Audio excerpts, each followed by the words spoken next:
بۆ دووەم ڕۆژی لەسەر یەک ناڕزایی خۆپیشاندان لە ئەڵەبجە ئەنجام درا و مامۆستایان و فەرمانبەران و هاوڵاتیان سووربوونی خۆیان لەسەر جێبەجێکردنی داواکاری و بەدەستهێنانی مافەکانیان بەگوێ دەسەڵاتداران دەدەنەوە و جەختیش دەکەنەوە. ئەوان بە شێوەی ئاشتیانە و مەدەنیانە بەردەوام دەبن و هەڕەشە و تۆقااندن و لێدان ساردیان ناکاتەوە. دەژڵێن ئەنجامدانی تونند و تیژەکان لە ئەستۆی حکوومەت و لایەنی پەیوەندیدارە کە بە نەشیاوانە وەڵامی داواکاریەکانی مامۆستایان دەداتەوە.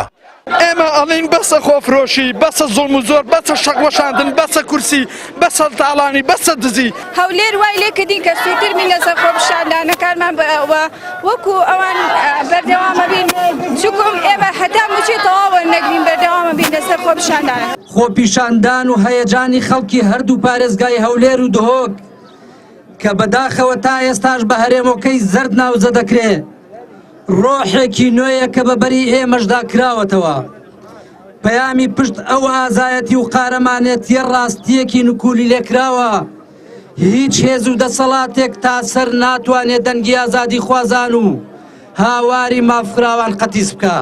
وەک پێشهاتێکی نوێش بۆ پاڵپشتی دەنگ و ناڕزایەتەکانی شەقام و داواکاری مامۆستایان و فەرمانبەران مامۆستانی زانکۆی ئەڵەبجەش دژی ستەمی چارەکە موچە بایکۆتی وەڵەکان و داوامی خوێندنی زانکۆیان ڕاگەیاند. لەم سۆنگەوە ئێمە لە سەرەتای دەستپێکردنی داوامی ئەم ساڵەوە هەوڵماندا سیاسەتی سگ هەڵگوشین پەیڕەو بکەین بۆ ئەوەی پرۆسەی خوێندن پەکی نەکەوێت بە هیواش بین بۆ باشتربوونی دۆخەکە.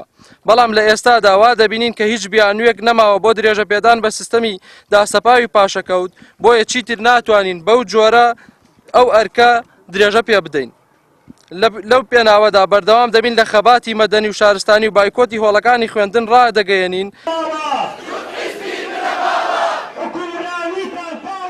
خراپی گوزەران و ژیانی هاوڵاتیان یێرێم و فەرمانبەرانی لە ماوەی 3 ساڵی ڕابردوودا هاوکات بڕیاریستەمی پاشەکەوتی موچە هۆکاری سەرهەڵدان و ناڕزایەتیەکانی شەقامە حکوومەت و دەسەڵاتی کوردیش تا ئێستا وەڵامێکی دڵخۆشکەری بۆ فەرمانبەران پێ نەبووە. فەرمانبەران و هاوڵاتیانیش دەڵێن 27 ساڵی حکومڕانی کوردی لە تاو پڕکردنی گیرفان و حساببانقی شەخسیەکانیان وڵاتیان بەرەو وێرانی بردووە. دەژڵێن بەرپرسانی کورد هێندە ئەندازیاری تاڵانی و خواردنی قوتی خەڵک بوون نیوێندا لایەن بەلای خەڵکەکەی خۆیاندا نەکردوێتەوە.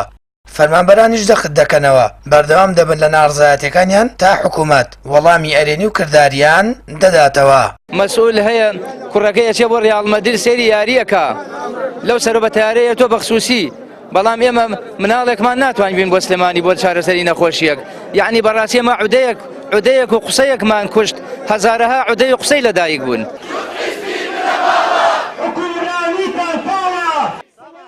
سامان فەتاح کەناڵی ئاسمانی پەیام هەڵەبجە.